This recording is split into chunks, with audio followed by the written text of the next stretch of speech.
Ang puot ng digmaan ang nagtapon sa kanya sa isang malamig na pabrika sa Pilipinas kung saan ang inggit ng mga babae ay mas matalim pa kaysa sa lamig ng panahon dito. Itinulak nila siya sa pader, inubos ang lahat sa kanya. Maliban sa isang bagay na hindi nila inaasahan, ito rin ang nagligtas sa kanyang buhay sa mapalad na araw na iyon. Ako si Enya, 24 taong gulang. Ang lugar kung saan ako naroroon ngayon ay Santa Rosa, isang maliit na industrial na lungsod sa Laguna. Ito ang aking narating pagkatapos ng 2 araw na mahabang biyahe sa tren mula Kiev, Ukraine. Sa totoo lang, ito ang lugar kung saan ako tumakas noong Mayo 24, 2022. Madaling araw noon, nagising ako dahil sa malakas na pagsabog. Nayanig ang mga bintana at mula sa malayo ay nakita ko ang itim na usok na bumubuga. Nagmamadaling pumasok sa silid si Inay, habang tapos nang mag-impake si Itay. Sinabi niya na nagsimula na ang giyera, hindi ako makapaniwala. Hindi ko inakala na mangyayari ang ganoong bagay sa ika-21 siglo. Ako ay isang third-year college student, nagpapakadalubhasa sa graphic design. Busy ako sa paghahanda para sa exhibit ng aming graduation. Ang aking mga gawa ay nasa studio pa rin at ang aking laptop ay puno ng hindi pa natatapos na mga file. Hindi ko inakala na iyon na ang huli. Nagpasya ang aking mga magulang na ipadala ako sa kanluran. Hindi makaalis si Itay sa bansa dahil siya ay nasa edad na dapat magsilbi sa militar. Kailangan namang alagaan ni Inay ang aking lola. Nahihirapan ng lumakad ang aking lola at hindi na makakaya ang mahabang biyahe. Ang biyahe sa tren papuntang Lviv ay parang impyerno. Ako ay nasa isang siksikang bagon ng tren. Sa loob ng 4 na araw, umiiyak ang mga bata, umaaray ang mga matatanda, at kahit ang paggamit ng palikuran ay hindi magawa ng maayos.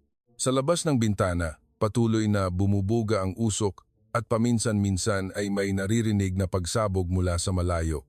Nang tumawid kami sa hangganan, huling tawag ni Inay sa akin. Pinayuhan niya akong makipag-ugnayan agad kapag nakarating na ako sa ligtas na lugar. Sinabi niyang mahal niya ako. Hindi ko inakala na iyon na ang huling salita. Ngayon, hindi ko na sila makontak. 2 buwan na ang lumipas. Nang makarating ako sa Pilipinas, wala akong anuman. Ang lahat ng aking ari-arian ay isang backpack lamang. Sa loob nito ay may ilang damit, pasaporte at 2,000 euro na ibinigay sa akin ni Inay. Iyon lang. Nakastay ako sa isang refugee camp sa loob ng 1 linggo. Natulog ako sa mga pansamantalang tolda kasama ang daan-daang iba pa. Araw-araw akong pumipila para sa pagkain at bawat gabi ay nananaginip ako ng masamang panaginip. Ang mga pagsabog at sigawan ay umalingaw-ngaw pa rin sa aking tainga. Isang voluntaryo ang nagbigay sa akin ng impormasyon tungkol sa isang trabaho. May isang pabrika ng electronic components sa Santa Rosa na nangangailangan ng manggagawa. Sinabi nilang magbibigay din sila ng tirahan. Wala akong ibang pagpipilian. Ang pabrika ay nasa labas ng lungsod. Magkakalapit ang mga gusaling kulay abo at bumubuga ang usok mula sa mga chimenea. Ang lugar na ito ay gumagawa ng electronic components para i-export sa Vietnam, Thailand at iba pang merkado sa Timog Silangang Asya, pangunahin ang maliliit na bahagi na ginagamit sa mga smartphone at computer. Napakasimple ng panayam. Tinatanong nila ako kung marunong akong magsalita ng Ingles. Sumagot ako ng oo. Kumuha ako ng General English classes sa universidad at dahil sa design ng aking kurso, marami rin akong nabasang English materials. Tinatanong nila ako kung maaari akong magsimula ng magtrabaho kinabukasan. Sumagot ako, siyempre. Ang dormitoryo ay isang lumang gusali malapit sa pabrika.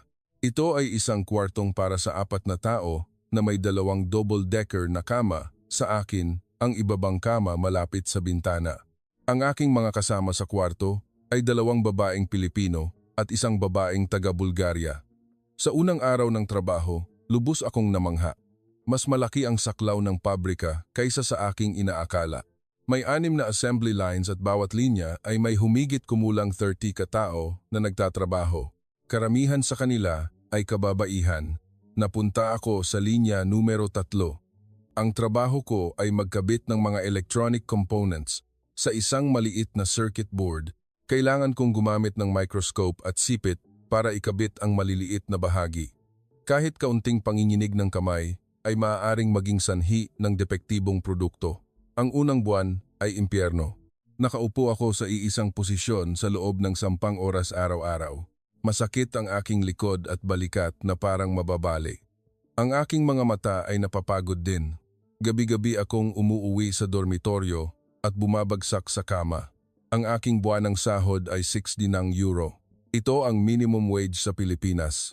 Pagkatapos ibawas ang gastos sa pagkain at tirahan, natira sa akin ang humigit kumulang 300 euro. Pinadala ko sa aking mga magulang ang tig 100 euro. Kahit hindi ako makakontak, gumagana pa rin ang kanilang bank account.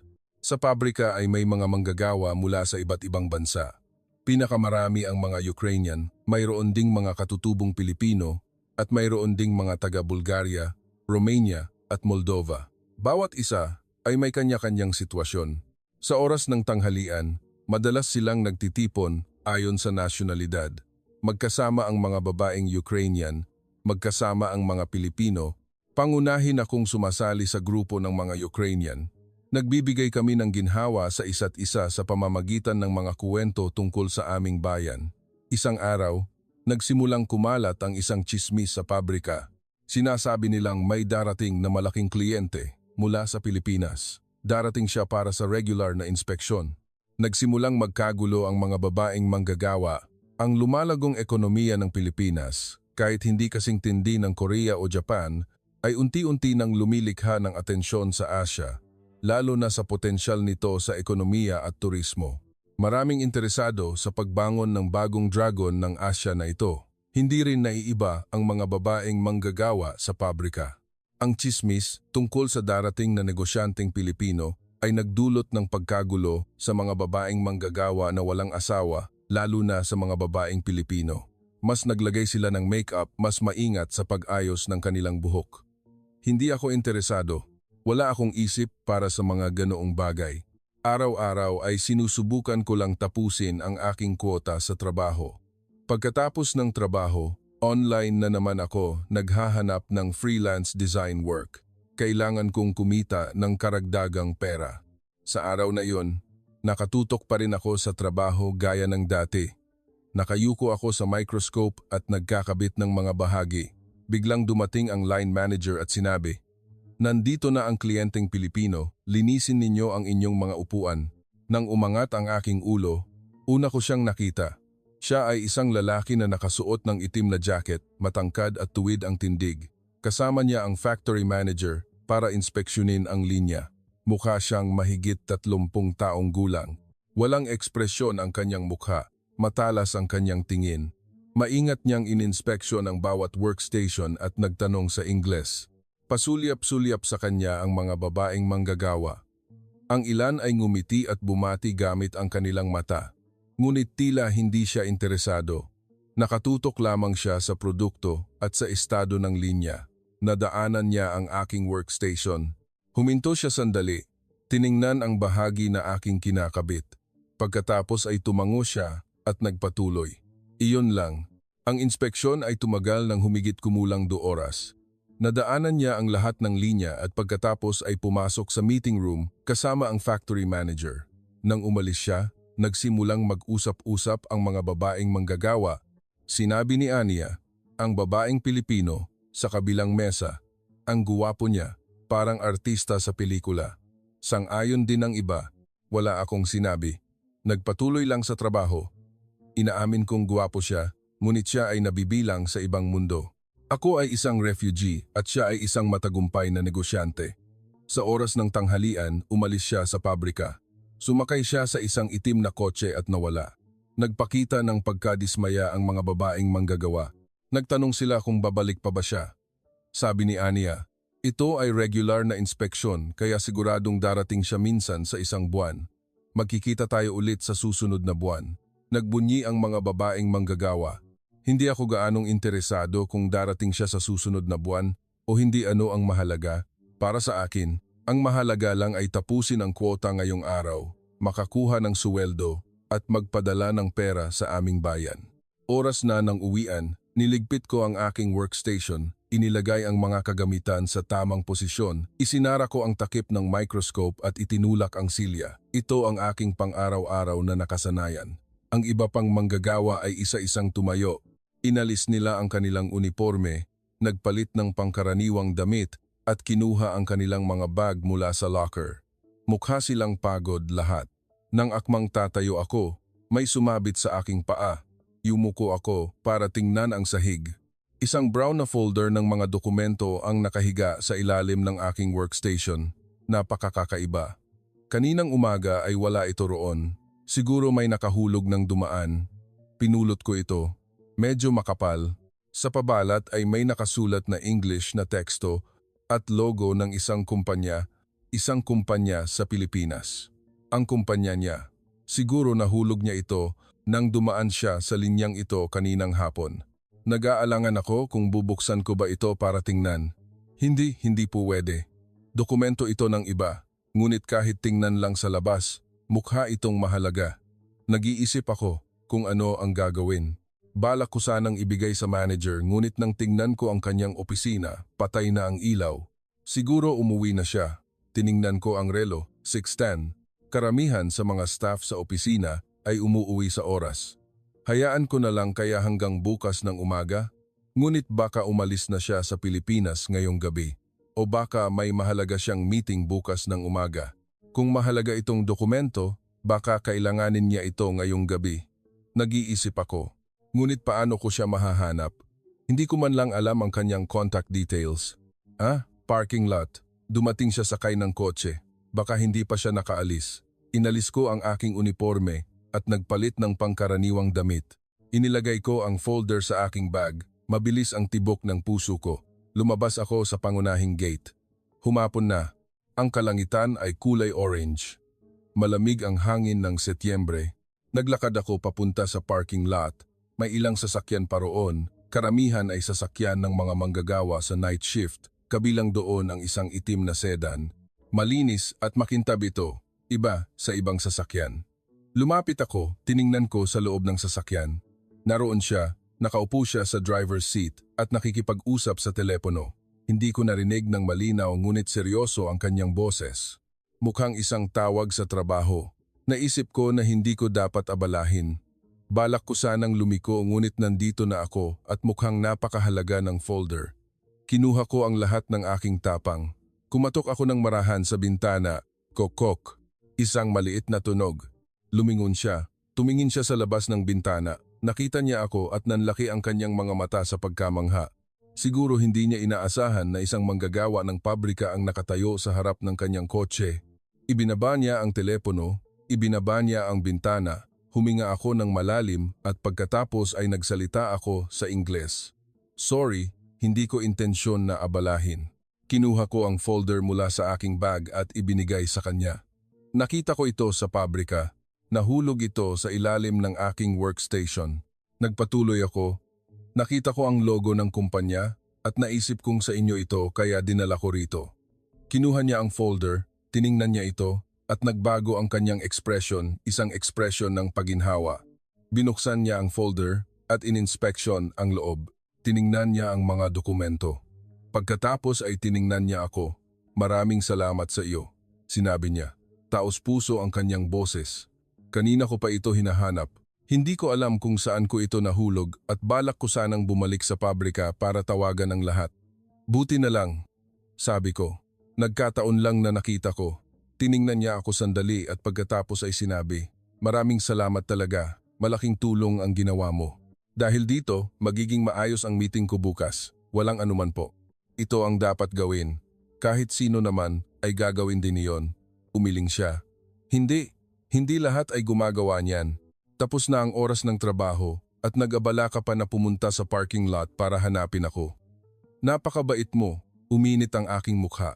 Hindi ako sanay na pinupuri. Sinabi niya, Enya, tatandaan ko, ang pangalan mo, umaasa akong magkita tayo ulit. Sinabi ko, opo, mag-ingat po kayo. Ngumiti siya, isinara niya ang bintana ng sasakyan. Unti-unting umalis ang sasakyan sa parking lot. Nakatayo ako roon, tinitingnan ang sasakyan na nawawala. Ang pulang ilaw sa likod nito ay unti-unting lumiliit hanggang sa mawala. Isang kakaibang pakiramdam, uminit ang aking dibdib. Masaya ako dahil nakatulong ako sa isang tao. Masaya ako dahil nagpasalamat siya sa akin at sinabi niyang tatandaan niya ang pangalan ko. At magkita ulit. Pauwi sa dormitoryo, hindi ko namalayan na ngumiti ako. Isang magandang araw ngayon iyon, ang una kong tunay na pagkikita sa kanya. Maikli ngunit makabuluhan. Sa oras na iyon, hindi ko alam ngunit iyon ang simula. Lumipas ang isang buwan, pareho pa rin ang aking buhay. Nagigising ako ng 6 ng umaga, pumupunta sa pabrika at umuuwi ng 6 ng gabi. Sa weekend, nagpapahinga ako sa dormitoryo o pumupunta sa lungsod para mag-shopping. Ang balita mula sa Ukraine ay lalong lumalala. Bawat beses na nanonood ako ng balita, parang nadudurog ang puso ko. Balita tungkol sa Kiev na binobomba. Balita tungkol sa Mariupol na kinukubkob. Bawat gabi hindi ako makatulog dahil iniisip ko ang aking mga magulang. Patuloy pa rin akong nagpapadala ng pera sa kanilang account. Sa pagkakita na naipadala ang pera, kahit papaano alam kong umiiral pa rin ang account na iyon. Iyon ang tanging pag-asa ko. Unti-unti akong nasanay sa buhay sa pabrika. Mas mabilis ang aking bilis ng trabaho at nabawasan din ang bilang ng mga depektibong produkto. Pinuri ako ng line manager. Sinabi niyang magaling akong magtrabaho at posibleng mailipat ako sa mas komplikadong assembly line sa susunod na buwan. Mas mataas ng kaunti ang sahod sa komplikadong linya, humigit kumulang €700 sa isang buwan. €100 lang ang pagkakaiba. Ngunit para sa akin, malaking halaga iyon, maaari pa akong magpadala ng mas marami sa aking mga magulang. Mas naging malapit ako kay Ania. Pilipino siya ngunit magaling magsalita ng Ingles. Madalas kaming kumakain ng magkasama sa oras ng pahinga. Maraming sinasabi si Ania tungkol sa mga pelikulang Pilipino. Sinabi niyang napakaganda ng pelikulang napanood niya kamakailan at napakagwapo ng bida. Isang araw, tinanong ako ni Ania, "Nanonood ka ba ng pelikulang Pilipino?" Sumagot ako na hindi pa. Wala akong oras.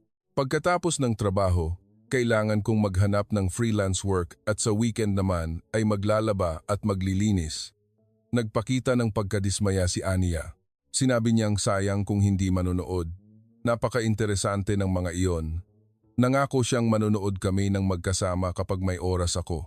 Ngumiti lang ako ng pilit. Iyon ay kalagitnaan ng Marso.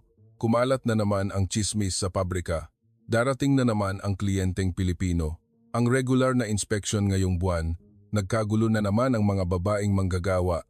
Si Ania din, maaga pa lang ay nag-makeup na ng maingat, nag-spray ng pabango, at inayos din ang kanyang buhok gamit ang curling iron. Nakasuot pa rin ako ng aking uniforme gaya ng dati. Hindi ako nag-makeup, hindi ako marunong, at wala rin akong dahilan. Ako ay isang tao lang na nandito para magtrabaho. Humigit kumulang 10 mali ng umaga, dumating siya. Sa pagkakataong ito, nakasuot siya ng itim na jacket tulad ng dati. Kasama pa rin niya ang factory manager. Parehong-pareho ang paraan ng kanyang pag-inspeksyon sa linya tulad ng dati, maingat at masinsinan. Huminto siya sa bawat workstation para suriin ang produkto. Nagtanong din siya ng napakaraming tanong. Dumating siya sa linya numero 3, ang linya ko. Dahan-dahan siyang lumakad, ininspeksyon ang bawat workstation. Huminto siya sa harap ko. Tiningnan niya ang bahagi na aking kinakabit. Pagkatapos ay nagtanong siya sa Ingles, "Gaano ka nakatagal nagtatrabaho rito?" "Mga 3 buwan po," sumagot ako. Tumango siya. "Magaling ang iyong pagkakagawa, napakalinis ng produkto. Salamat po." Tiningnan niya ako sandali at pagkatapos ay lumipat sa susunod na workstation. Iyon ay isang maikling pag-uusap, ngunit naramdaman ko ang tingin ng mga babaeng manggagawa sa paligid, lalo na si Ania. Nakatitig siya sa akin. Si Chia, ang babaeng Pilipino, sa kabilang mesa ay ganoon din. Sa oras ng tanghalian, tinanong ako ni Ania, "Magkakilala ba kayo ng kliyenteng Pilipino na iyon?" "Hindi," sabi ko. Noong nakaraang buwan, tinulungan ko lang siyang hanapin ang kanyang folder. Nagpakita ng pagdududa si Ania. "Bakit ikaw lang ang kinausap niya? Ang iba, dumaan lang siya." "Hindi ko alam," sumagot ako. "Siguro nagkataon lang." Umiling si Ania. "Hindi ko akalain na nagkataon lang iyon." Pagkatapos ng tanghalian, bumalik ako sa workshop. Nasa opisina pa rin siya ng pabrika. Mukhang mahaba ang meeting. Humigit kumulang 2:00 ng hapon. Lumabas siya sa opisina. Mukhang balak na niyang umalis sa pabrika. Nang dumaan siya sa linya, bigla siyang huminto sa harap mismo ng aking workstation. Tiningnan niya ako at tinanong, "May oras ka ba?" Naguluhan ako. Hindi ko maintindihan kung ano ang nangyayari. Sumagot lang ako ng, "Opo." Sinabi niya, "Gusto kong magtanong sa iyo ng ilang bagay tungkol sa produkto ng pabrika." Nakakuha na siya ng pahintulot mula sa line manager. Malugod siyang pinayagan, lumabas ako sa pasilyo, kasama siya at ang factory manager. Tahimik ang pasilyo, kumuha siya ng isang tablet at ipinakita sa akin. Ito ay ang specification ng produkto. Nagtanong siya tungkol sa ilang bahagi. Nagtanong siya tungkol sa mga hirap sa aktwal na proseso ng trabaho at kung mayroon bang dapat pagbutihin. Sumagot ako ng totoo. Sinabi ko na ang ilang bahagi ay napakaliit at mahirap ikabit, lalo na para sa mga matatandang manggagawa medyo mataas din ang rate ng depekto. Maingat siyang nagtala at pagkatapos ay nagtanong ng iba pang tanong. Kumusta ang working environment? Mayroon bang kailangang pagbutihin? Sinabi ko na medyo madilim ang ilaw, ang paggamit ng maliliit na bahagi ay mabilis nakakapagod sa mata at hindi rin gaanong maganda ang sistema ng bentilasyon. Napakainit sa tag-init, napakalamig sa taglamig. Tumango siya at nagpatuloy sa pagtatala. Ang pagtatanong ay tumagal ng humigit kumulang 10 minuto. Napakadetalyado ng kanyang mga tanong. Sa huli ay tinanong niya, "Gaano ka na katagal nagtatrabaho rito?" 3 buwan po. Nag-atubili siya sandali at pagkatapos ay nagtanong, "Galing ka sa Ukraine, hindi ba?" "Opo," sagot ko. "Galing ako sa Kiev." Lumambot ang kanyang ekspresyon. "Siguro napakahirap mo. Kailangang umalis sa bayan dahil sa giyera." Uminit ang aking puso. Sa unang pagkakataon, naramdaman kong may nakakaintindi sa aking sitwasyon. "Ayos lang po." Lubos akong nagpapasalamat na may trabaho ako rito. Natahimik siya sandali na nakatingin sa akin at pagkatapos ay sinabi niya, "Napakasipag mo," at tinalikuran ako. Nang bumalik ako sa workshop, parang gusto akong tusukin ng tingin ng mga babaeng manggagawa lalo na sina Ania at Chia. Napakabigat ng atmosphere. Tinanong ni Ania, "Ano ang pinag-usapan ninyo?" "Tungkol lang sa produkto." Sagot ko. Tinanong niya ang mga hirap sa pagtatrabaho. Nanunuya si Ania. Maaari naman niyang itanong ang mga iyon sa manager. "Anong dahilan para tanungin ka ng mag-isa?" Hindi ako makapagsalita. Hindi ko rin alam ang dahilan. Hindi ko maintindihan kung bakit niya ako tinanong. Sa gabing iyon nang bumalik ako sa dormitoryo, ang aking mga kasama sa kwarto ay nakatingin din sa akin nang may pagtataka. Napakabilis kumalat ng tsismis. Tsismis na nagbigay ng espesyal na atensyon sa akin ang kliyenteng Pilipino. Nakahiga ako sa kama at tiningnan ang kisame. "Ano bang nangyayari?" Nagtanong lang siya para sa trabaho bakit ganito ang reaksyon ng lahat. Ngunit sa kabilang banda, mayroon din akong kakaibang pakiramdam. Iba ang tingin niya sa akin ngayon kaysa dati, medyo mas malambot. At mas matagal niya akong tiningnan.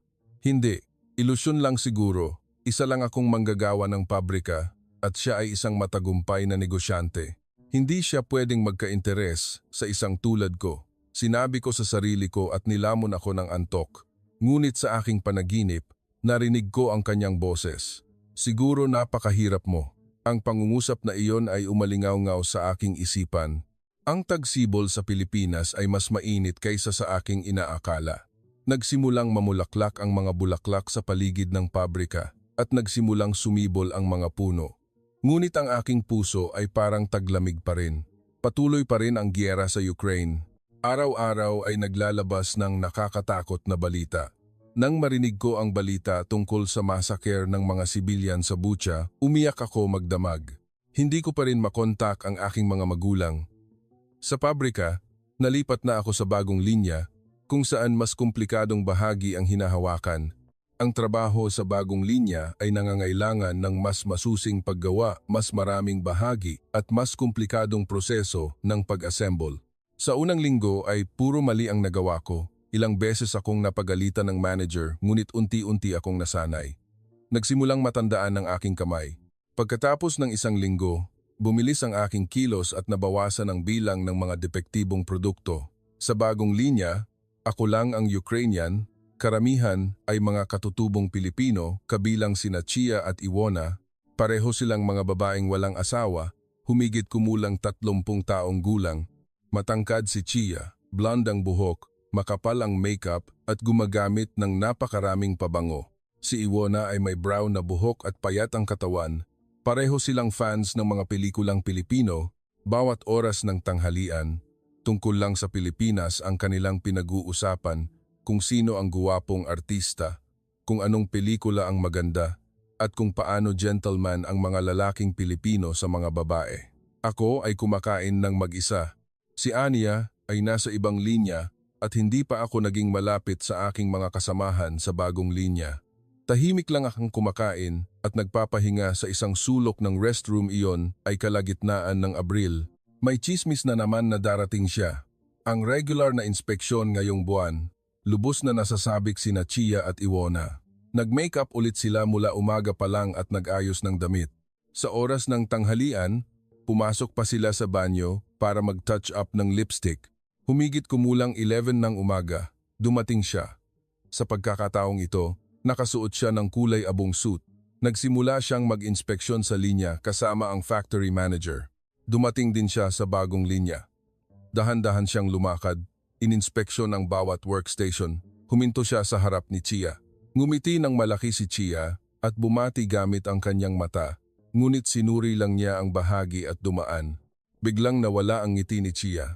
Huminto siya sa harap ng aking workstation. Tiningnan niya ang bahagi na aking kinakabit at pagkatapos ay nagtanong siya sa Ingles. Nalipat ka na sa bagong linya? Opo, sagot ko. Nagsimula akong magtrabaho rito noong nakaraang linggo. Tumango siya. Nagtanong siya, nasanay ka na ba?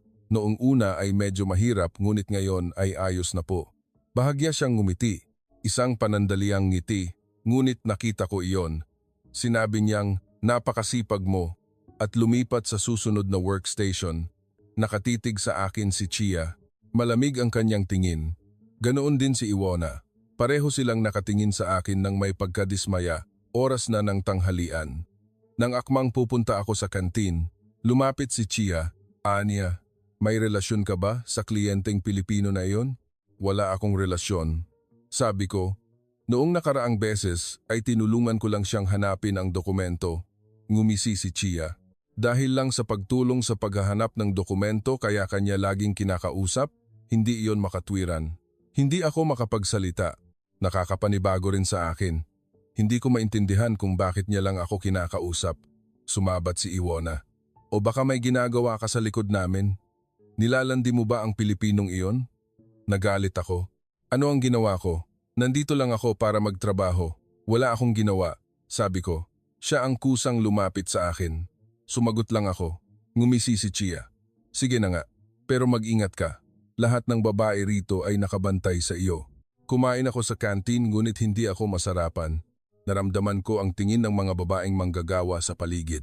Narinig ko rin ang kanilang bulong-bulungan. Sa hapon ng trabaho, hindi ako makapag-focus. Ilang beses akong nagkamali. Nahulog ko ang mga bahagi o mali ang pagkakabit ng pagkakasunod-sunod. Lumapit ang manager at nagtanong, anong problema? Wala po.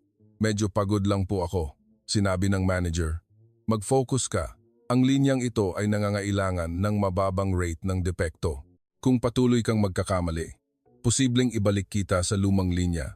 Kailangan kong ipagpatuloy ang aking sarili. Kung babalik ako sa lumang linya, bababa ang aking sahod mababa ng €100. Hindi ko iyon pwedeng mangyari. Oras na ng uwian. Nang nililigpit ko ang aking workstation at akmang tatayo, dumaan si Chia at siniko ako. Mukhang sinadya niya, hindi siya nag-abala na humingi ng tawad at dire-diretso lang siyang umalis. Dumaan din si Iwona nang hindi man lang ako tiningnan. Papauwi na ako sa dormitoryo. Nang makalabas lang ako sa pangunahing gate ng pabrika, may tumawag sa pangalan ko, Enia. Lumingon ako siya. Papasok na sana siya sa sasakyan nang makita niya ako. Naguluhan ako. Bakit niya tinawag ang pangalan ko? Lumapit siya. May oras ka ba? Tanong niya. Pwede ba tayong uminom ng kape at mag-usap sandali? Naguluhan ang aking isip. Bakit niya ako niyaya magkape? Ano ang gusto niyang pag-usapan? Ngunit wala rin akong dahilan para tumanggi. Opo, pwede po. Sagot ko. Sumakay ako sa kanyang sasakyan at pumunta kami sa isang kalapit na coffee shop.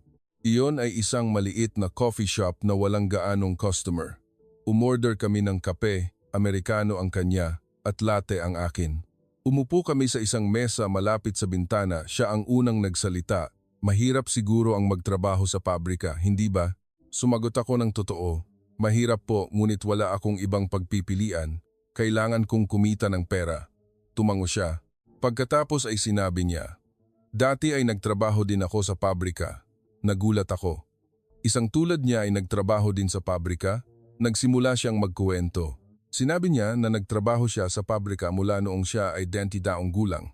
Nabigo sa negosyo ang kanyang mga magulang at iniwanan lang sila ng utang. Kailangan niyang magsimulang magtrabaho pagkatapos agad ng high school. Sa araw, nagtatrabaho siya sa pabrika. Sa gabi naman ay nag-aaral siya ng part-time sa kolehiyo. Sa weekend naman ay nagtatrabaho pa siya ng sideline. Ganoon ang kanyang buong 20s. Nag-ipon siya ng pera at nagtayo ng isang maliit na trading company. Noong una, siya lang ang mag-isa, walang opisina, sa bahay lang siya nagtatrabaho. Sinabi niyang tumagal ng 10 taon ang pagtatayo niya ng kumpanya tulad ngayon. Sa kasalukuyan, may 15 empleyado ang kumpanya at nakikipag-ugnayan sa ilang bansa sa Europa. Kalmado ang kanyang boses, walang pagyayabang, walang paghahanap ng simpatiya, simpleng ikinukuwento lang ang katotohanan. Uminit ang aking puso. Dumanas din siya ng mahihirap na panahon. Nagsimula din siya sa wala tulad ko. Bigla akong naramdaman na mas malapit sa kanya. Kaya nagkuwento ako. Nag-aral din ako sa kolehiyo sa Kiev, major sa design. Naghahanda ako para sa graduation exhibit ng Sumikla Bangiera.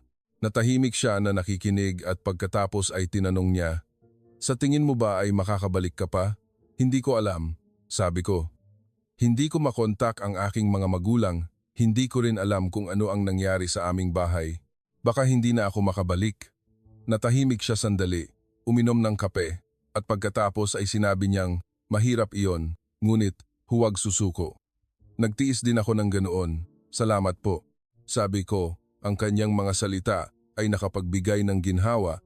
Umalis kami sa coffee shop at inihatid niya ako sa harap ng dormitoryo. Sinabi niya, sa susunod na buwan ay darating na naman ako. Magkita tayo ulit noon. Opo, sagot ko. Nakatayo ako, tinitingnan ang kanyang sasakyan na unti-unting lumalayo. Isang kakaibang pakiramdam. Sa unang pagkakataon, may taong tunay na nakinig sa aking kuwento. Sa unang pagkakataon, may taong nakaintindi sa akin. Ngunit kasabay nito, nag-aalala rin ako. Naalala ko ang malamig na tingin ni Chia at Iwona. Kung malalaman nila ito, siguradong mas lalong lalala ang lahat. Tahimik akong pumasok sa dormitoryo, sinubukang huwag magpahalata sa kahit sino. Dumating ang Mayo, mas mainit ang panahon at mas maraming tao sa kalsada. Ngunit ang atmosphere sa pabrika ay lalong lumalamig, lalo na sa paligid ko. Nagsimulang lantaran akong baliwalain ni Chia at Iwona. Binabati ko sila ng magandang umaga, ngunit hindi sila sumasagot. Sa oras ng tanghalian, kapag umupo ako, agad silang tatayo at aalis. Napakalantad ng kanilang mga kilos, ganoon din ang ibang mga babaeng manggagawa. Kapag nakasalubong nila ako sa pasilyo, nagbubulungan sila. Kapag dumaan ako, tumitigil sila sa pag-uusap, pinipigilan nila ang kanilang mga sinasabi. Nagkaroon din ng problema sa trabaho. Ang mga bahagi sa aking workstation ay madalas na nawawala. Malinaw na inihanda ko ang mga iyon sa umaga, ngunit pagkatapos ng tanghalian, wala na sila roon. Nang sabihin ko sa manager, sinabi niyang, siguro na ilagay ko sa maling lugar. Kailangan kong kunin ulit ang mga bahagi at iyon ang nagpatagal sa akin. Hindi ko matapos ang quota. Nagtanong ang manager, bakit palagi akong matagal? Natatakot akong ang aking paliwanag ay ituring na dahilan lamang, kaya wala akong sinabi. Isang araw, nawala ang aking upuan. Nang pumasok ako sa umaga, wala ito roon. Nakita ko ito sa isang sulok ng ibang linya. May naglipat nito. Dumaan si Chia at sinabi, ay, sorry ha. Siguro, nailipat ko iyan nang maglinis ako. Ngunit nakangiti siya. Hindi iyon mukha ng nagsisisi. Lalong lumala ang lahat. Nagsimulang magkaroon ng mga gasgas ang aking produkto. Malinaw na maingat ko itong binuo ngunit nang suriin, may mga gasgas. Itinuring itong depektibong produkto. Tinawag ako ng manager.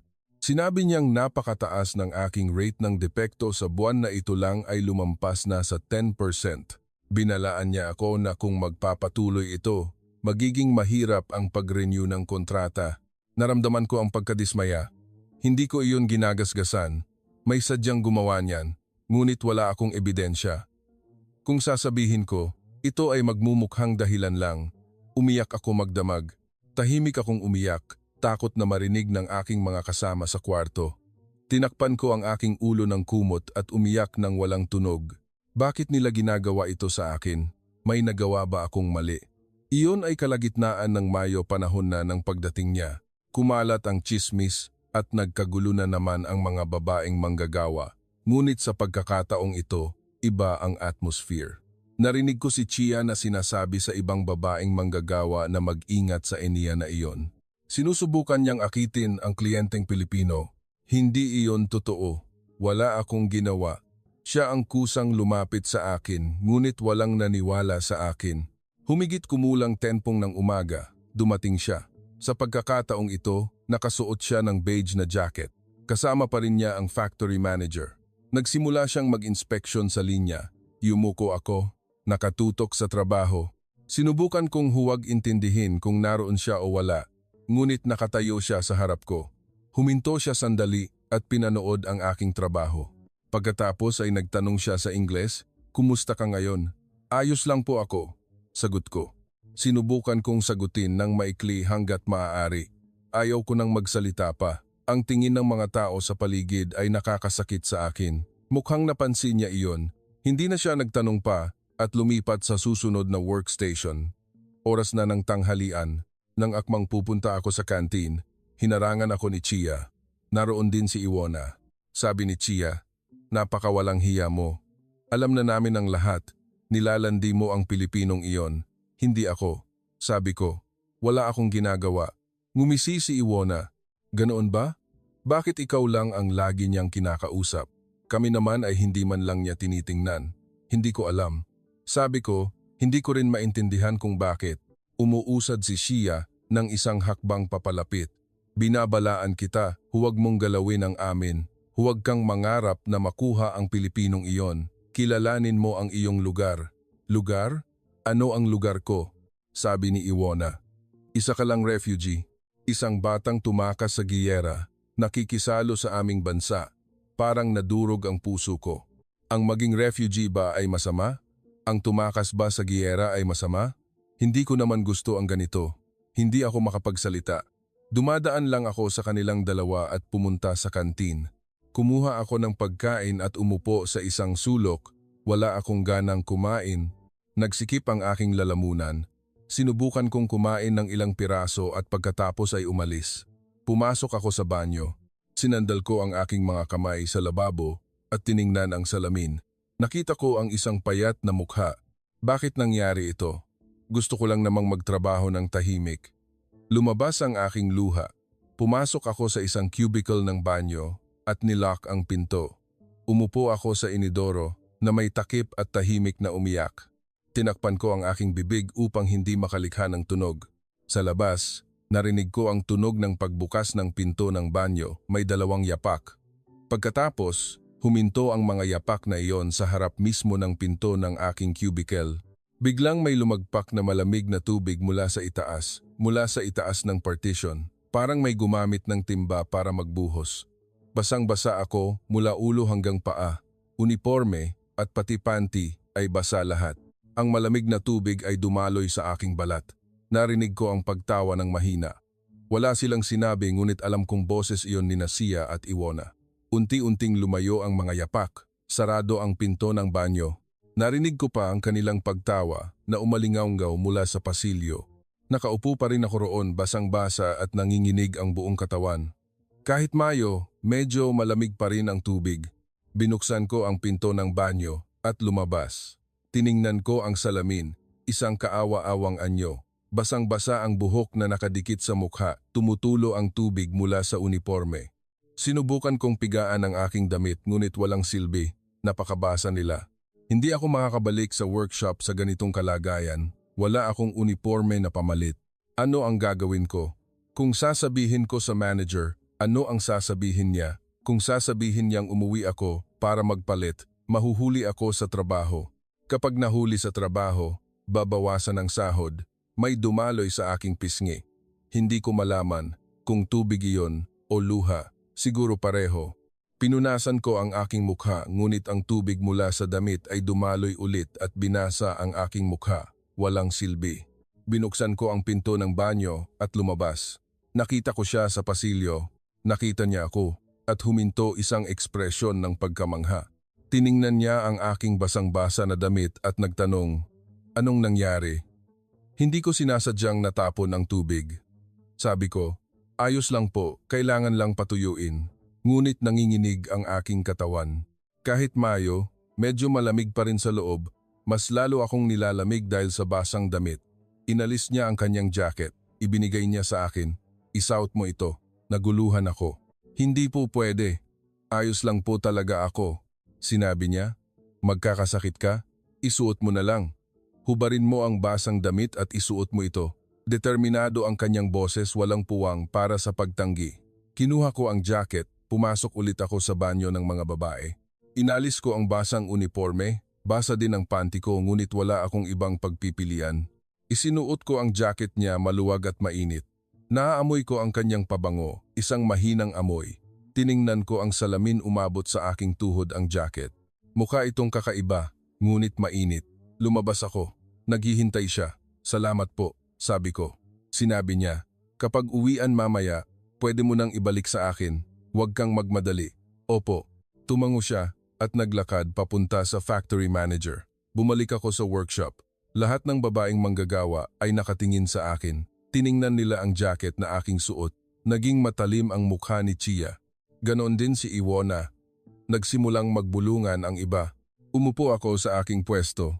Nagsimula akong magtrabaho ngunit naramdaman ko ang mga tingin sa paligid, ang mga tinging nakakasakit. Lumapit ang manager. "Ano yang suot mo?" tanong niya. Natapon po ang tubig sa aking damit kaya nanghiram ako sa kanya. Tumango ang manager ngunit puno pa rin ng pagdududa ang kanyang ekspresyon.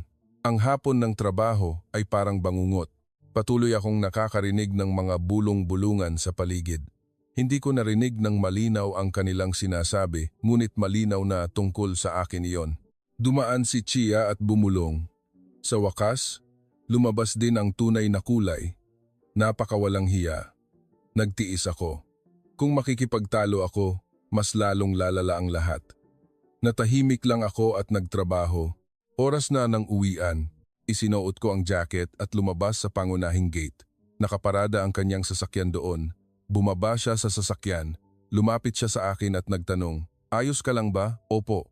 Sagot ko, "Dahil sa jacket mo, kaya ayos lang ako." Inalis ko ang jacket at ibinigay sa kanya. "Maraming salamat po. Malaki talaga ang naitulong mo." Kinuha niya ang jacket at nagtanong, "May nangyari ba? May sadyang gumawa niyan?" "Hindi po, aksidente lang po." Tinitigan niya ako, isang tingin na hindi naniniwala, ngunit hindi na siya nagtanong pa. "Mag-ingat ka," sinabi niya. "Kung may mangyari, kontakin mo ako." At pagkatapos ay ibinigay niya sa akin ang kanyang business card. Kinuha ko ang business card, naroon ang kanyang pangalan at numero ng telepono. Bao ang pangalan niya. "Salamat po," sabi ko. Sumakay siya sa sasakyan at naglakad ako pa uwi sa dormitoryo. Naramdaman ko ang business card sa aking bulsa. Mainit iyon, ngunit kasabay nito ay natatakot din ako. Ano ang susunod na mangyayari? Siguradong mas magagalit sina Chia at Iwona.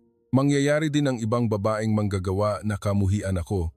Ngunit sa kabilang banda, uminit ang aking puso.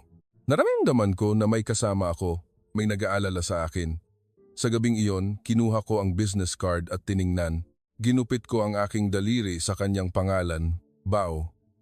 Isang kakaibang pakiramdam, isang pakiramdam na sa unang pagkakataon ay naramdaman ko.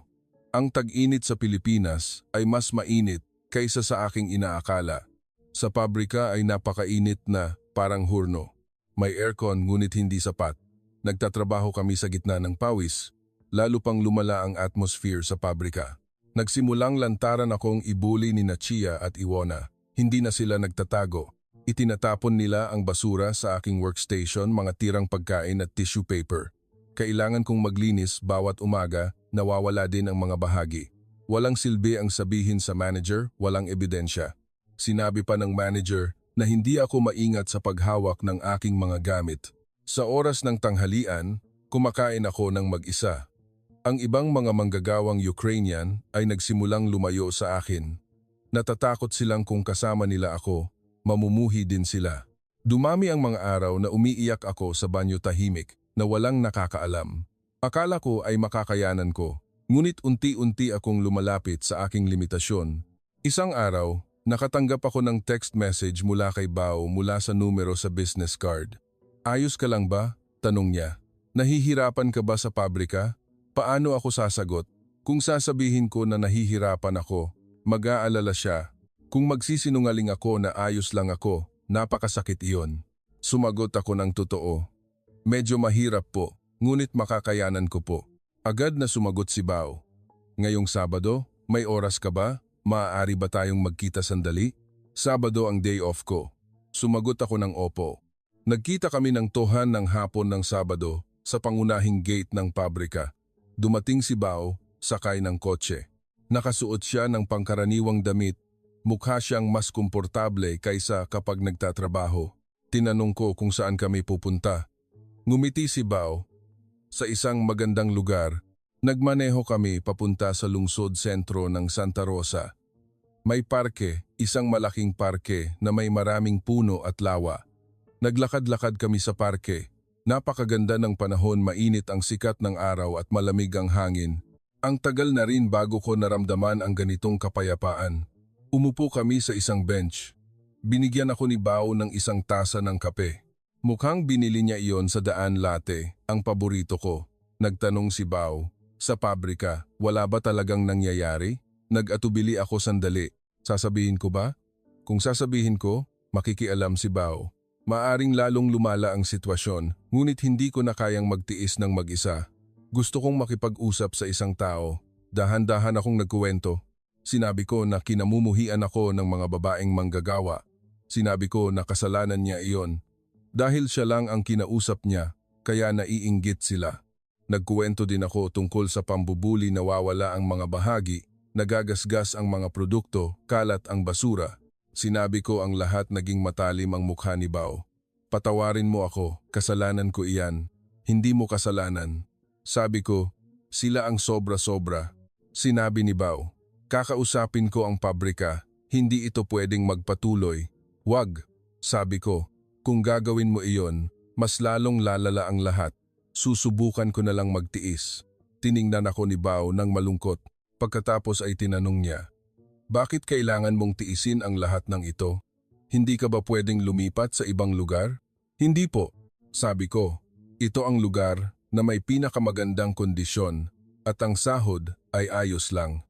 Kung pupunta ako sa ibang lugar, mas lalong lalala ang kondisyon. At pinakamahalaga, kailangan kong magpadala ng pera sa aking mga magulang. Napakahigpit na ngayon. Kung bababa pa ang sahod, mas lalong mahihirapan." Natahimik si Bao sandali, tiningnan ang lawa at pagkatapos ay sinabi niya, "Mayroon din akong katulad na karanasan." Ikinuwento niya ang panahon ng kanyang pagtatrabaho sa pabrika noon. Mula 20 taong gulang, nagtrabaho siya ng 5 taon sa isang pabrika ng mga piyesa ng kotse. Minamaliit siya ng kanyang mga kasamahan. Nag-graduate lang ng high school, pero nagmamayabang. "Habang buhay ka lang manggagawa, ano ang pinapangarap mo?" Pinagtatawanan nila siya ng ganoon, ngunit hindi siya sumuko. Gabi-gabi ay nag-aaral siya ng part-time sa kolehiyo at sa weekend naman ay nag-aaral ng Ingles. Nakabasa siya ng 10 libro tungkol sa negosyo. 5 taon pagkatapos, umalis siya sa pabrika. Nag-ipon siya ng pera, nagrenta ng isang maliit na opisina at nagsimulang magnegosyo sa trading brokerage. Sa unang taon, wala siyang nakuha ni isang kontrata, ngunit hindi pa rin siya sumuko. Ngayon, ang kanyang kumpanya ay may 15 empleyado at ang taunang kita ay lumampas sa 120 milyong piso. Nabayaran niya na ang utang ng kanyang mga magulang at nakabili ng bahay. Tiningnan ako ni Bao at sinabi, "Kaya mo rin iyan.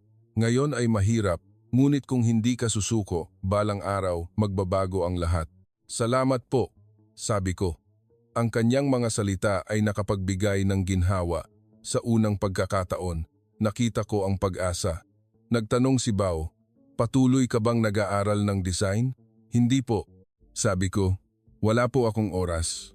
Pagkatapos ng trabaho, pagod na pagod ako para gumawa ng anuman. Sinabi ni Bao, "Kailangan mong gumawa ng oras. Iyon ang tanging paraan para makatakas." Tama, alam ko rin iyon, ngunit napakahirap itong gawin. Nag-alok si Bao, magkita tayo sa weekend at mag-aral ng magkasama. Kailangan kong mag-aral ng Filipino at ikaw naman ay mag-aaral ng design. Kung may kasama ka, mas magiging motivated tayo. Nagulat ako. Magkita sa weekend? Sinabi ni Bao. Bawat beses na pumupunta ako rito, nag-iisa lang ako sa hotel, napaka-bored. Kung magagamit ko ang oras na kasama ka, napakaganda. Nag-isip ako magandang alok iyon, ngunit naramdaman ko na parang inaabala ko siya. Sinabi ni Bao, "Hindi mo ako inaabala. Sa halip, ako pa nga ang dapat magpasalamat sa iyo." Sa tabi ni Enya, napaka-komportable ko. "Bakit ka komportable sa tabi ko?" tanong ko. Nagatubili si Bao sandali at pagkatapos ay sinabi, "Dahil napakatotoo mo. Ang iba ay tinitingnan ang aking pera at posisyon, ngunit ikaw lang ang tumitingin sa akin bilang isang tao." Bumilis ang tibok ng puso ko, isang kakaibang pakiramdam. "Sige," sagot ko. "Magkita tayo sa weekend para mag-aral." Ngumiti ng malaki si Bao. Iyon ang unang pagkakataon na nakita ko siyang may ganitong liwanag na ekspresyon. Ang kanyang mukha na laging walang ekspresyon ay mukhang ganap na iba. Mula sa araw na iyon, nagkikita kami bawat weekend sa library o coffee shop. Nagbubukas si Bao ng libro sa Filipino para mag-aral, habang ako naman ay gumagawa ng design sa laptop. Paminsan-minsan, binibigyan ako ni Bao ng kape. Kapag nakatutok ako, tahimik niyang inilalagay iyon sa tabi ko, sinisikap na huwag akong abalahin. Kumakain din kami ng tanghalian at hapunan ng magkasama. Sa simula, si Bao ang laging nagbabayad. Nang ipakita ko ang aking pagkahiya, sinabi ni Bao, "Ayos lang, pwede ko itong isama sa gastos sa negosyo." Mukha itong kasinungalingan, ngunit binaliwala ko na lang. Marami kaming napag-usapan tungkol sa nakaraan ni Bao, tungkol sa aking bayan, tungkol sa mga plano sa hinaharap. Napakabilis lumipas ng panahon. Mas marami ang sinasabi ni Bao kaysa sa aking inaakala kapag naging malapit na kayo. Madalas din siyang magbiro. Madalas ko rin siyang makitang tumatawa. Nagkita kami sa weekend sa loob ng humigit kumulang 1.5 buwan. Ngayon ay naging ugali na iyon. Sa Biyernes, nagte-text kami para tanungin kung ano ang gagawin bukas at sa Sabado ng umaga, nagkikita kami. Iyon ay isang gabi ng Sabado. Naglalakad kami sa parke.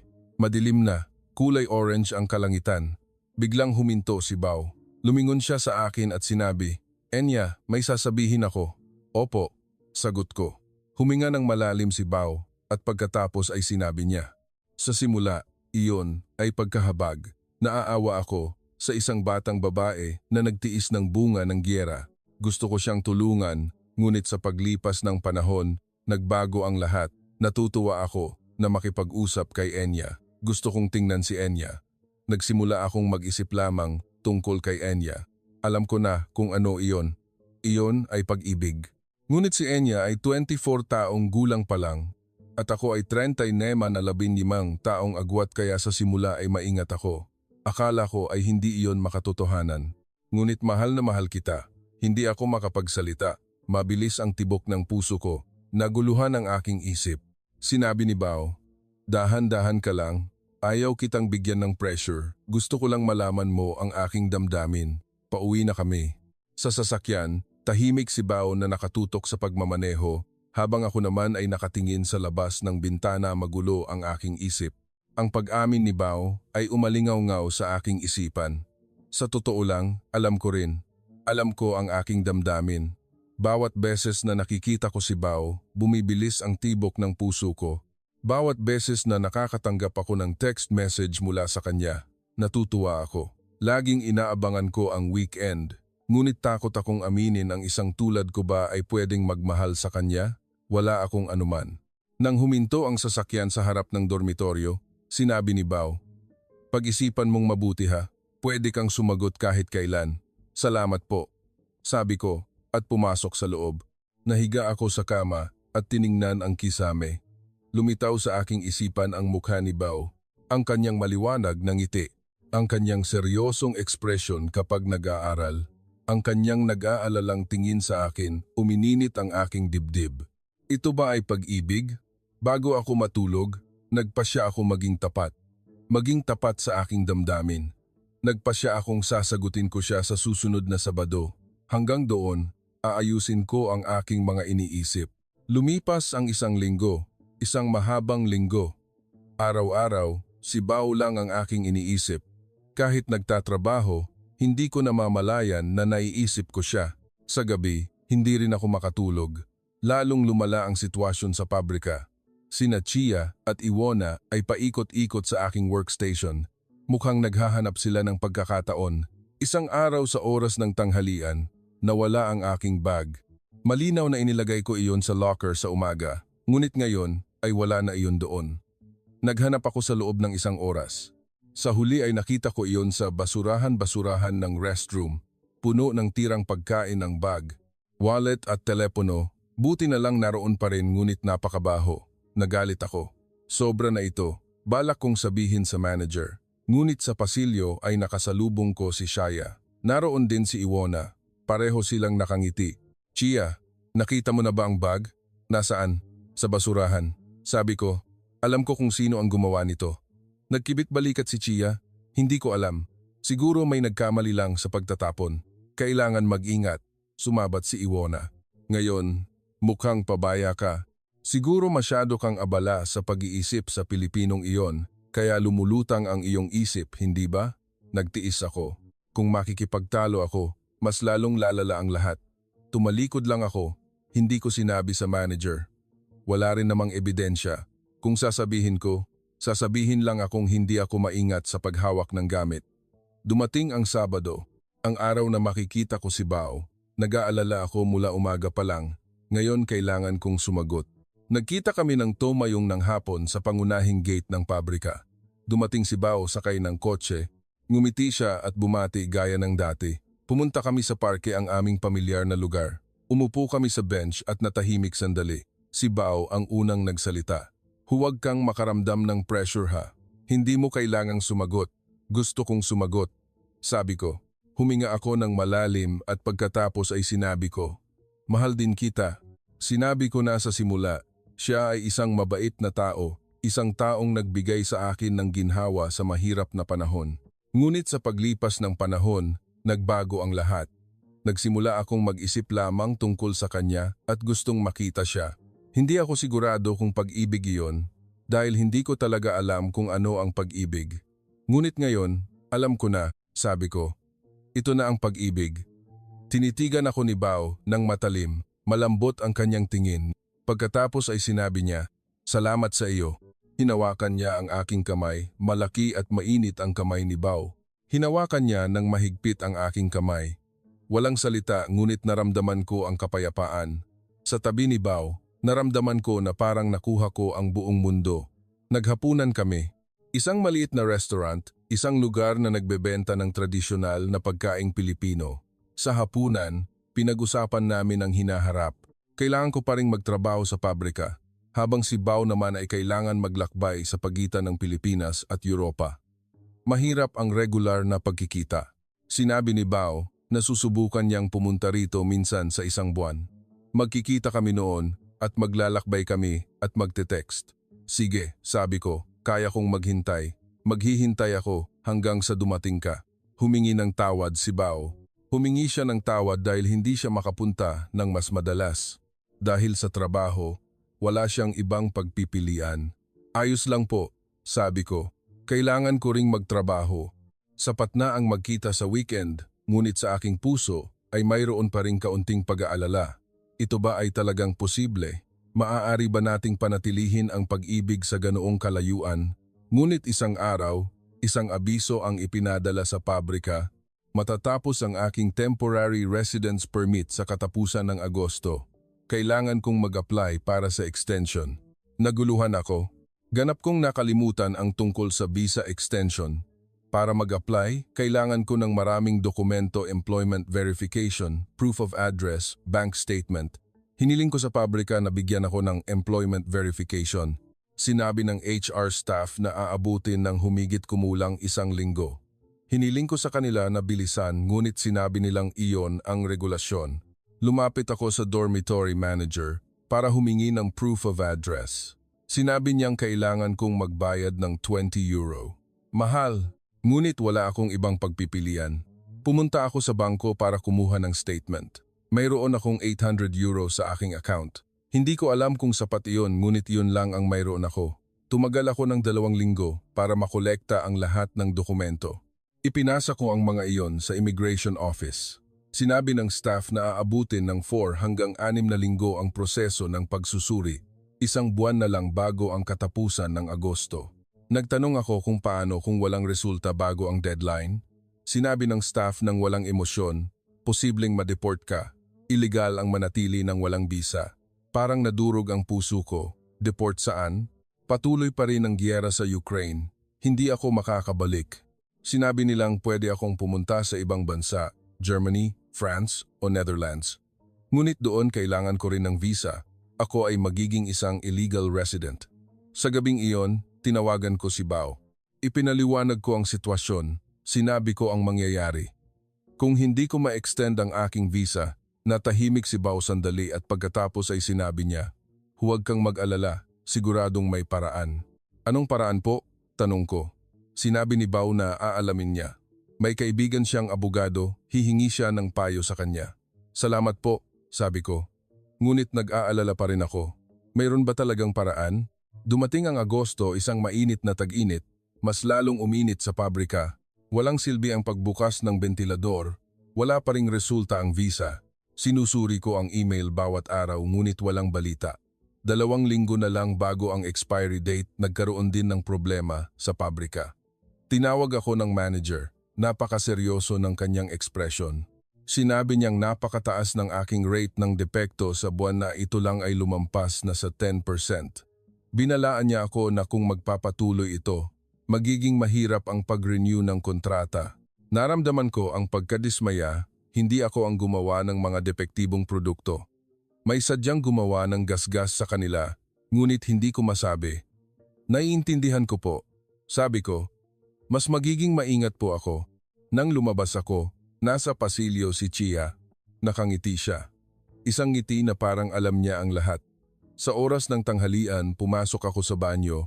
Nang naghuhugas ako ng kamay sa lababo, pumasok sina Sia at Iwona. Sinabi ni Chia, "Enya, puro malas ka ngayon ano? May problema sa visa, mataas din ang rate ng depekto." "Paano mo nalaman?" tanong ko. Ngumisi si Iwona. Lumapit si Chia. "Binalaan na kita, hindi ba? Huwag mong galawin ang Pilipinong iyon. Hindi ka nakinig kaya nangyari ito.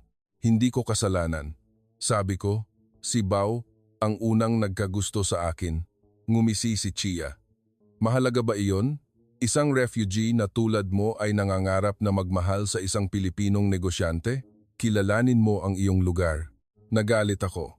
"Ang lugar ba bilang refugee ay hindi pwedeng magmahal?" Sabi ni Iwona. "Tama, isa ka lang na parasitiko rito, nabubuhay sa buwis namin at humihingi pa ng iba." Lumabas ang aking luha. Sinubukan kong pigilan ngunit hindi ko kaya. Nagtawanan silang dalawa at umalis. Pumasok ako sa isang cubicle ng banyo at umiyak ng umiyak. Bakit kailangan kong tiisin ang lahat ng ito? Gusto ko lang mabuhay, magmahal lang. Tumunog ang aking telepono si Bao. Hindi ko masagot. Mangangatal ang boses ko. Mag-aalala si Bao.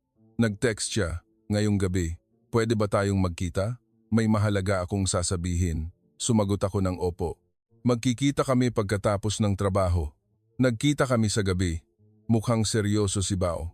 Pumasok kami sa isang coffee shop at umupo. Sinabi ni Bao, "Kinausap ko na ang kaibigan kong abogado tungkol sa problema sa visa, may ilang paraan. Ang unang paraan ay humingi ng political asylum, ngunit ang proseso ng pagsusuri ay maaaring tumagal ng ilang taon. Sa panahong iyon, magiging limitado ang iyong trabaho. Ang ikalawang paraan ay lumipat sa student visa, Maari kang mag-enroll sa isang universidad, ngunit napakamahal ng tuition fee at kailangan mong mag-aral ng full-time, hindi ka makakapagtrabaho. At ang ikatlong paraan, tanong ko. Nagatubili si Bao. Pagkatapos ay sinabi niya, magpakasal ka sa akin. Kung magpakasal tayo, pwede kang pumunta sa Pilipinas. Magkakaroon ka ng spousal visa, maaari kang manirahan at magtrabaho ng legal sa Pilipinas. Hindi ako makapaniwala. Magpakasal? Pumunta sa Pilipinas? Sinabi ni Bao. Alam kong hindi ito ideal. Gusto ko talagang mangyari ang lahat sa mas magandang paraan, ngunit napaka-urgent ng sitwasyon ngayon. Ayaw kitang mawala. Ayaw kong maging illegal resident ka o ma-deport sa ibang bansa. Kaya, magpakasal ka sa akin. Halika sa Pilipinas, magsisimula tayo ng bagong buhay doon. Sinabi ni Bao. Pag-isipan mong mabuti ha. Huwag kang magdesisyon ng padalos-dalos, ngunit wala akong oras 2 linggo na lang bago ang expiry ng aking visa. Hinawakan ni Bao ang aking kamay. Gagawin ko, kung gusto mo, kung hindi mo gusto, hahanap tayo ng ibang paraan. Tutulungan kita sa lahat ng paraan. Salamat po. Sabi ko, pag-iisipan ko po. Pauwi sa dormitoryo, naguluhan ang aking isip magpakasal kay Bao. Mahal ko siya kaya masaya ako. Ngunit ito ba ay ang tamang desisyon? Magpakasal dahil sa bisa o dahil sa tunay na pag-ibig? Hindi ko malaman ang pagkakaiba. Napakagulo ng lahat. Nag-isip ako magdamag. Hindi ako makatulog. Kinabukasan ng umaga, nagpasya ako. Nag-text ako kay Bao. Tungkol sa kahapon, positibo ang aking pag-iisip. Agad na tumawag si Bao. Totoo ba ang sinasabi mo? Ayos ka ba talaga? Ayos lang po ako, sabi ko. Hindi. Sa totoo lang, hindi ako sigurado. Ngunit mukhang ito ang pinakamahusay na paraan. Sinabi ni Bao, hindi kita bibigyan ng dahilan para magsisi. Gagawin kitang masaya. Naniniwala ako sa iyo. Sinimulan ko ang proseso ng paghahanda ng dokumento. Mas komplikado ito kaysa sa aking inaakala. Kailangan ko ng birth certificate, medical certificate, at certificate of no criminal record. Kailangan kong pumunta sa Ukrainian Embassy. Ito ay 4 na oras na biyahe sa tren mula sa Santa Rosa. Sa Sabado, sumama ako kay Bao. Sa tren, tiningnan ko sa labas ng bintana dumadaan ang tanawin ng rural na Pilipinas. Hinawakan ni Bao ang aking kamay. Ayos lang. Napakasikip ng embahada. Karamihan ay mga refugee ng Ukraine, mga taong humihingi ng dokumento tulad ko. Naghintay kami ng 5 oras. Kumuha kami ng numero at umupo sa waiting area. Laging nasa tabi ko si Bao. Siguro, nababagot na siya ngunit hindi siya nagreklamo. Sa wakas, dumating na ang turn ko. Ipinaliwanag ko ang sitwasyon sa staff. Kailangan ko ng dokumento para magpakasal. Binigyan ako ng staff ng isang form. Tumagal ako ng 30 minuto para punan. Sinabi nilang ang mga dokumento ay makukuha pagkatapos ng 2 linggo. Ipadadala nila sa pamamagitan ng koreo. Nagstay kami sa Manila ng isang gabi. Nagbook si Bao ng hotel. Nagbook siya ng 2 magkahiwalay na kwarto, isang pagiging maalalahanin. Naghapunan kami sa Lumang Maynila. Ang mga kalye ay napakaganda. Ang mga lumang gusali ay magkakalapit. Sinabi ni Bao, kapag natapos ang gyera, ang Kiev ay maibabalik din sa ganito, mas gaganda pa, umaasa ako. Ngunit hindi ako naniniwala. Ang aking bayan ay mukhang napakalayo. Nagtanong si Bao, nabanggit mo ba sa iyong mga magulang ang tungkol sa ating kasal? Nagatubili ako. Paano ko sasabihin? Hindi ko man lang sila makontak. Susulat ako ng isang liham sa account. Sabi ko, kapag nagpapadala ng pera, pwede akong mag-iwan ng mensahe kahit maikli, maaari kong ipaalam. Nagpasya akong gawin iyon. Kinabukasan, bumalik kami sa Santa Rosa. Lunes, nagtrabaho ulit ako. Ang atmosphere sa pabrika ay lalong lumala. Kumalat ang chismis-chismis na magpapakasal ako sa isang lalaking Pilipino. Hindi ko alam kung bakit nila nalaman, wala akong sinabihan. Nang bandang huli ko lang nalaman, ang HR staff ang nagpakalat ng balita.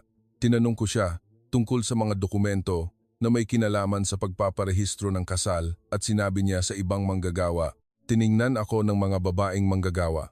Ang mga tingin ay puno ng poot lalo na sina Chia at Iwona. Sa oras ng tanghalian, Lumapit si Chia. Sumama din si Iwona at 2 pang babaeng manggagawa. 4 silang pumalibot sa aking mesa. Sinabi ni Chia, "Narinig ko na, ikakasal ka raw sa Pilipinong iyon." Hindi ako sumagot. Ngumisi si Iwona. "Napakakarima-rimarim. Magpakasal para makakuha ng visa, hindi ba? Isang arranged marriage." "Hindi." Sabi ko, "Nagpakasal kami dahil sa pag-ibig." Ngumisi si Chia. "Pag-ibig? Isang refugee na marunong din magmahal? Dahil lang sa pera? Hindi ba?" Nagalit ako. Balak kong tumayo ngunit pinigilan ako ni Iwona sa balikat. Napakalakas niya. Yumuko si Chia sa aking mukha. "Binabalaan kita. Hindi ka magtatagal sa lalaking iyon. Hindi siya ang taong mamumuhay habang buhay sa isang tulad mo." Pagkatapos ay lumiko siya. Ngumiti ang 4 at umalis. Nanginig ang aking kamay. Hindi na ako makakain. Umalis lang ako sa kantin. Ngunit nagpasya ako na hindi ako susuko. Kung tutuusin, aalis na ako rito. Iyon ay kalagitnaan ng Agosto. Sinabi ni Bao, "Pumunta muna tayo sa Pilipinas." Pagkatapos ng 2 linggo, nakarating ako sa Ninoy Aquino International Airport, Naya. Nanginig ang aking mga paa, isang bagong bansa. Mas malaki ang Metro Manila kaysa sa aking inaakala. Ang mga matataas na gusali at ang mga tao ay napakabilis kumilos. Ang mga salitang Filipino sa mga signage ay napakaganda. Sa bahay ni Bao sa Makati, isang malaking kondominium. Mula sa bintana ay makikita ang lungsod. 3 buwan pagkatapos, nagkaroon kami ng kasal. Naghanda si Bao ng isang maliit na kasalan. Sa isang restaurant na nakatanaw sa Manila Bay, inimbitahan niya lamang ang mga empleyado ng kumpanya at ilang kaibigan. Nakasuot ako ng puting damit na binili ni Bao para sa akin. Simple ito ngunit maganda. Naglagay ako ng isang maliit na bulaklak sa aking ulo. Nang tiningnan ko ang salamin, umiyak ako. Ilang buwan na ang nakalipas. Refugee pa lang ako. Ngayon ay naging isang babaeng ikakasal na ako, napakakaiba. Nang dumating kami sa restaurant, naghihintay na si Bao. Nakasuot siya ng itim na suit. Tiningnan niya ako at namangha. "Napakaganda mo," sinabi niya. Iyon ay isang simpleng seremonya. Nangako kami at nagpalitan ng singsing. Nang isinusuot ni Bao ang singsing sa aking kamay, nanginig ang kanyang kamay, hinawakan ni Bao ang pareho kong kamay, pagkatapos ay dahan-dahan siyang nagsalita sa Filipino. "Mahal kita, gagawin kitang masaya habang buhay. Kapag nahihirapan ka, ako ang nasa tabi mo." Sumagot din ako, "Mahal din kita. Sa tabi mo, kahit saan, ay ayos lang. Salamat." Hinawakan ni Bao ang aking mukha gamit ang kanyang 2 kamay.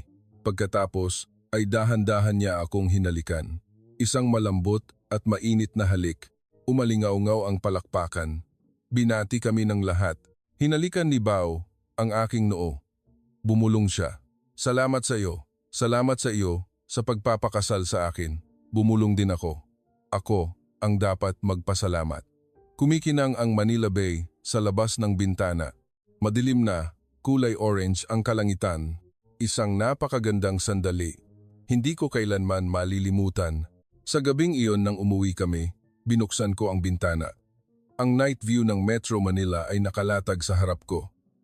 Niyakap ako ni Bao mula sa likod. Napakainit, nagsimula na ang isang bagong buhay. Ang mga unang buwan ay hindi madali. Hindi ako bihasa sa Filipino at wala akong kakilala. Kapag pumapasok si Bao sa trabaho sa araw, nag-iisa lang ako sa bahay. Madalas din siyang maglakbay sa ibang bansa. Naramdaman ko ang kalungkutan, ngunit hindi ako sumuko. Nagsimula akong mag-aral sa isang Filipino language center. Araw-araw akong nag-aaral ng 3 oras. Napakasigasig ng guro at napakababait din ng aking mga kaklase. Nagsimula rin ako ulit sa trabaho ng design. Nag-apply ako sa isang website para sa mga freelancer. Sa simula ay maliliit na trabaho, pagdidisenyo ng logo, pagdidisenyo ng business card. Hindi malaki ang pera, ngunit iyon ay pera na kinita ko sa sarili ko. Humigit kumulang 3 buwan pagkatapos, nakapag-greet na ako sa Filipino. Nakakapagtanong na ako ng presyo sa supermarket at nakakapag-order sa coffee shop. Iyon ay maliliit na tagumpay, ngunit lubos akong masaya. 6 na buwan pagkatapos, mayroon na akong kaibigan, isang babaeng Vietnamese na nakilala ko sa Filipino Language Center. Sinabi niyang pumunta siya sa Pilipinas kasama ang kanyang asawa. Ang aming sitwasyon ay medyo magkatulad, nagkasama kami sa pagkain at pamimili.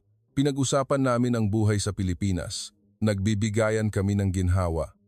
Lumipas ang 1 taon, isang araw, nakatanggap ako ng email mula sa aking mga magulang. Nanginig ang aking kamay, buhay pa sila. Si inay, si itay, at si lola, lahat sila. Napakasira ng Kiev ngunit kasalukuyan itong binubuo. Alam din nila ang balita na ikinasal ako. Binati nila ako. Nag-video call kami. Sa unang pagkakataon, pagkatapos ng 1 taon, nakita ko ang mukha ng aking mga magulang. Mas tumanda na sila ngunit nakangiti sila. Umiyak ako ng matagal. Bumati din si Bao gamit ang kanyang kaunting Ingles. Lubos na masaya ang aking mga magulang. Sinabi nilang salamat kay Bao sa pag-aalaga sa akin. Dumami rin ang aking trabaho sa design. Nagsimula na ring makipag-ugnayan ang mga kumpanya sa Pilipinas. Sinabi nilang nakita nila ang aking portfolio. Maaari akong kumita ng humigit kumulang 40 milyong piso sa isang buwan. 2 taon pagkatapos, nagbukas ako ng isang maliit na studio. Inayos ko ang isang maliit na kwarto sa bahay, isang mesa lang, computer at tablet. Ngunit iyon ang aking sariling espasyo. Naglagay din ako ng karatula, Enya Design Studio. Ang kumpanya ni Bao ay umasenso din. Ang bilang ng mga empleyado ay umabot na sa 30. Napakabisyado niya ngunit sa gabi ay laging magkasama kaming kumakain. Sa weekend, nagde-date kami. Mayroon din kaming mga away dahil sa pagkakaiba ng kultura. Ngunit nalutas namin iyon sa pamamagitan ng pag-uusap. Sinusubukan naming intindihin ang isa't isa. Patuloy ang aming pag-ibig. Hindi, mas lumalim pa iyon. Ngayon ay Nobyembre 2025. 2 taon na at kaunti pa kaming kasal.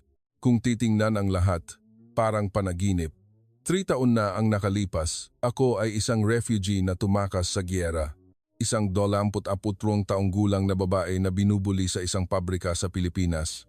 Ngayon, ako ay isang designer, isang asawa, ako rin ay isang Pilipino. Iyon ay isang mahirap na panahon. Marami akong iniyak. Maraming beses na gusto kong sumuko ngunit nagtiis ako. Dahil kay Bao? Hindi, dahil sa akin. Dahil hindi ako sumuko. Ngayong araw ay tapos na sa trabaho, si Bao. Binuksan niya ang pinto at pumasok. Mukha siyang pagod ngunit ngumiti siya nang makita ako. Maghapunan tayo, sinabi niya. Nagkahawak kamay kaming lumabas. Napakagara ng mga kalye ng Manila sa gabi. Kumikinang ang mga neon signage.